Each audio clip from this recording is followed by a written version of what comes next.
Hello, en direct de Serre-Ponçon, pour le Grand Trail de Serre-Ponçon, sur des jeux pour enfants. C'est le calme avant la tempête, mais enfin la tempête est déjà partie à 10 h ce matin. On a le plaisir et l'honneur d'être avec quelqu'un que l'on aime beaucoup, que l'on avait croisé en Italie. J'ai nommé Théo.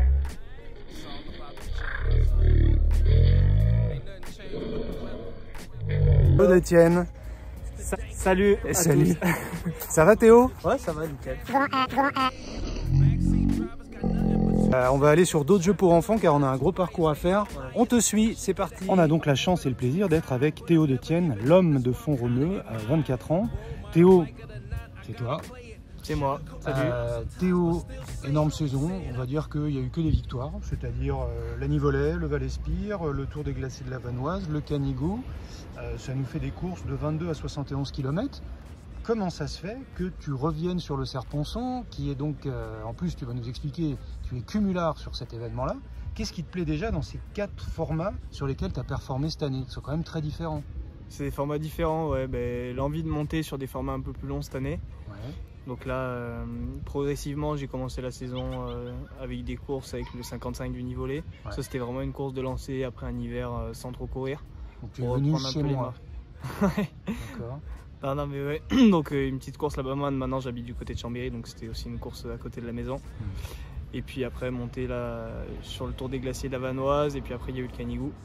Canigou, voilà. Course qui est quand même née en 1905. Super. Voilà, une des plus anciennes courses en montagne de France, quoi. Là, si ce n'est la plus ancienne, si je dis pas de bêtises. Oui, il y a eu une période pendant laquelle elle s'est arrêtée, je crois, pendant la guerre.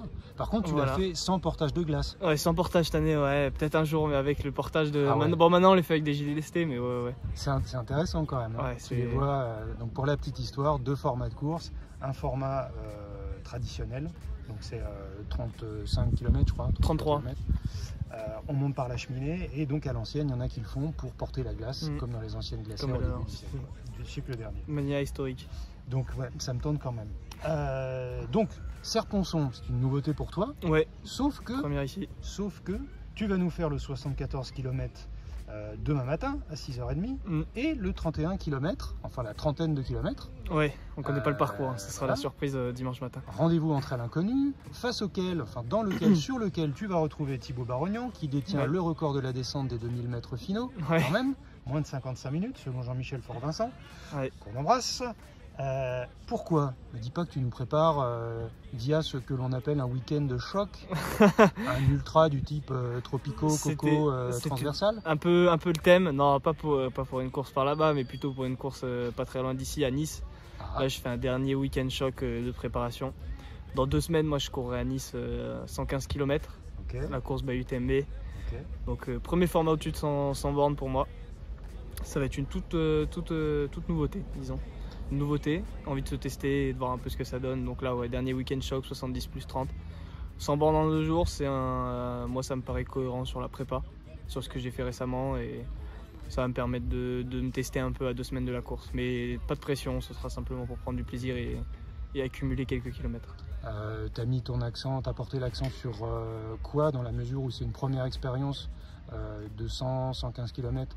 Est-ce que tu as beaucoup couru avec beaucoup de volume sur des intensités faibles? Est-ce que tu as vraiment beaucoup compensé comme on le fait souvent, soit quand on est très jeune parce qu'on débute, soit quand on est vieux parce qu'on a mal aux cannes comme moi avec mon niveau d'escargot, avec du vélo? Quelle a été ta préparation? Non, vraiment pas beaucoup de vélo. Très peu de vélo, c'était principalement de la course à pied. Pas énormément d'heures que ça au final. La préparation, j'ai pas énormément couru. J'ai fait des heures en montagne, plus au plaisir, à la sensation, à basse intensité. Passer du temps en montagne. Voilà, passer du temps en extérieur, faire des belles sorties, des belles balades. Rien de très spécifique, et simplement chercher des efforts plus longs, la gestion de la nutrition, la gestion de l'effort. Ça va être les points clés à Nice qu'il va falloir savoir gérer. La technicité du parcours à Nice, ouais, aussi, te convient? C'est quand même plutôt en phase avec ce qu'il y a ici? Ouais, là-bas, il y a des belles parties. Je suis allé repérer une partie du parcours là récemment, pour savoir à quoi m'attendre, mais il y a des parties vraiment techniques quand même où il faudra savoir gérer. J'aime bien courir dans le technique, donc ça me dérange pas, moi ça va plutôt m'aller. Et la dernière partie du parcours, elle est vraiment lente. Les 15 derniers kilomètres, ça déroule vraiment. Donc il faudra quand même garder de la fraîcheur sur la fin du parcours et une gestion d'effort en fait. Le long c'est vraiment ça. Gestion d'effort, nutrition, et ça va être une première pour moi. Donc sur un format de 100 bornes, plus de 100 bornes, ça va être cool. Nutrition, tu as pu tester en conditions réelles sur des efforts de 7, 10, 12 heures? Pas autant d'heures, puisque 115 bornes, l'année dernière il s'est gagné à 11h30. Donc c'est une course qui va quand même vite. Comme on part des montagnes et qu'on arrive à la mer, il y a plus de dénivelé négatif que positif. Sachant que cette année, on a quand même un client particulier sur le 115, je crois. Ça n'a pas encore été annoncé officiellement, peut-être qu'il sera là, ouais. On verra peut-être, on n'en dit pas plus, mais... Un Américain? Un Américain qui a bien couru récemment. Non, peut-être qu'il sera là, peut-être qu'il sera pas là, on verra, mais moi en tout cas je ferai ma course. Ouais.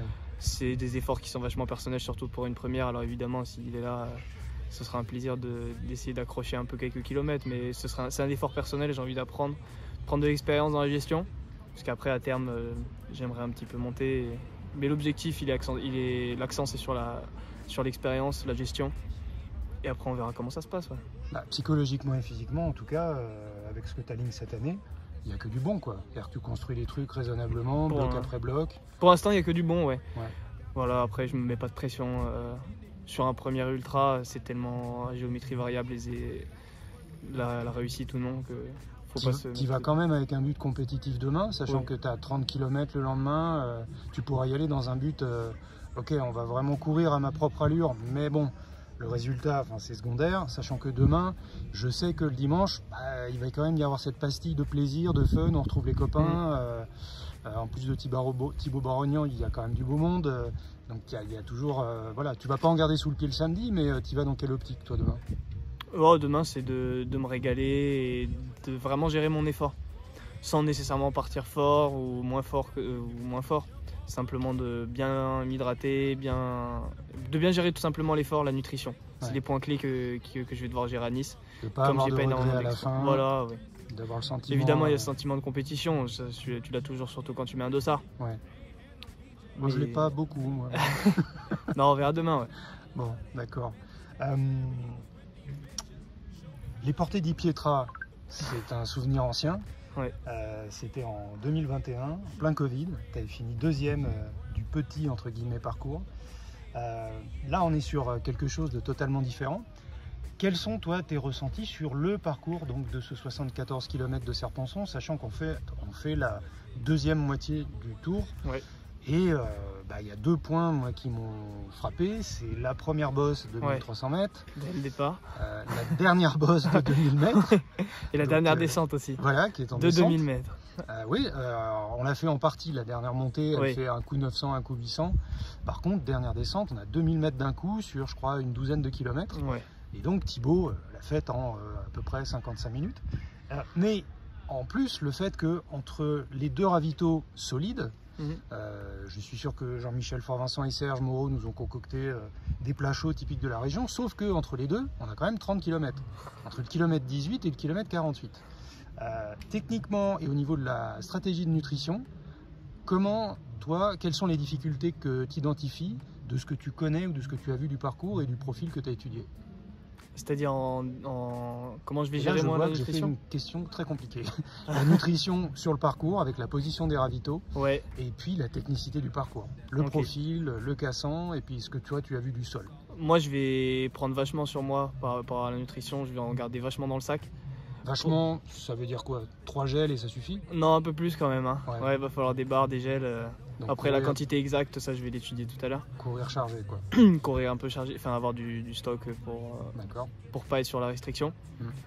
Et après, avec les ravitaux, j'ai commencé à avoir tout à l'heure, mais on aura de quoi faire pour se ravitailler. Donc ça, ce sera vachement personnel et dans l'instant.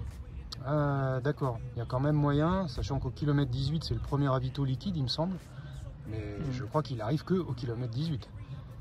Donc entre 0 et 18, on a 1300 mètres de plus. Après, on a une descente pour arriver, pour avoir un grand verre d'eau. Mais après, bon, il y a quand même un gap. Bon, après, toi, tu auras une assistance. Mais je pense qu'un conseil déjà qu'on peut donner aux gens, c'est surtout d'y aller avec de la nourriture dans leur sac. Ouais, faut prendre un peu de stock et gérer son effort. On sait que c'est quelque chose qui va être long, on va y passer du temps. On va y laisser de l'énergie. Donc son effort, faut le gérer.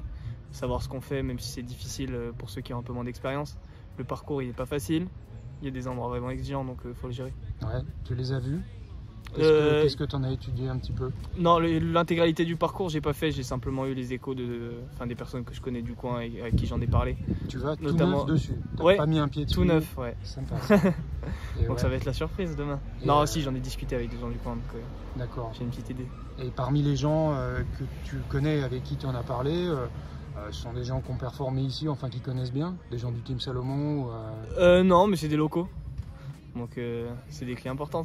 Bon, un secteur ou deux particuliers auquel tu penses qu'il faut faire attention en termes de gestion d'effort? La première et la dernière grosse montée. Après, c'est un effort qui, une fois qu'on sera dedans, ouais. La gestion va se faire un peu plus de manière automatique. Mais la première montée, il ne faudra pas s'enflammer. Ouais. Et la dernière, ça va être dur, il faudra en garder pour la dernière descente parce qu'elle ne sera pas donnée non plus. Ouais, j'ai pas regardé les pourcentages, mais elle est quand même très très abrupte. Ouais. Quand on voit qu'il y a plus de bleu sur trace de trail, c'est attention aux jambes. Ouais. Ok, très bien. Dernière question, on en aurait beaucoup plus. Au niveau des favoris, surtout les parcours un petit peu mêlés. Alors, tu n'es pas forcément du genre à étudier les start lists. Non, vraiment pas. Là, je vais pas. Mais bon, tu as quelques connaissances parmi tes copains et tes copines. Camille Bruyas revient. Ouais. Youpi, c'est chouette. C'est cool. Bonne santé. Elle était deuxième du 74 et quatrième scratch quand même. Non, pardon, première du 74 et quatrième scratch en 2022. Toi, tu la verrais bien quand même bien placée, sachant qu'elle avoue, qu'elle a une diag, elle court sur le 49. 49, ouais, c'est ça, tout à fait.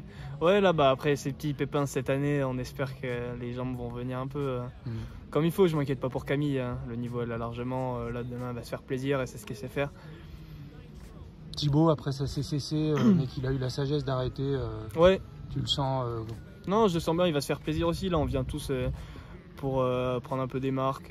Enfin, pour ma part, je viens pour prendre des marques. Camille aussi, avant ce qu'elle prévoit sur la fin de saison. Ouais. Comme ça fait longtemps qu'elle n'a pas mis de dossard, faut l'appréhender aussi, un peu se sentir comment on se sent dans l'effort en course. Avec un dossard, c'est pas la même que quand on va se faire une balade dans les sentiers tout seul. Ouais, bon, et puis en plus on cherche pas à avoir des potins ou des scoops, mais on sait que Thibaut, c'est un événement qu'il aime bien et que clairement sur un format 30 km, ouais, il fait mal aussi pour lâcher les chevaux, et puis oui, il sait se faire mal et il fait mal. Ouais, il va lâcher les chevaux dimanche. Ça va être une belle bataille pour lui, tout seul devant. On parle d'un certain gendarme, guide de haute montagne, qui tourne vers Annecy.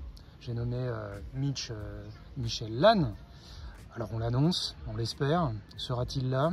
Est-ce que tu l'as aperçu sur le village? Là on l'a pas trop vu aujourd'hui. Non, pas là, rien.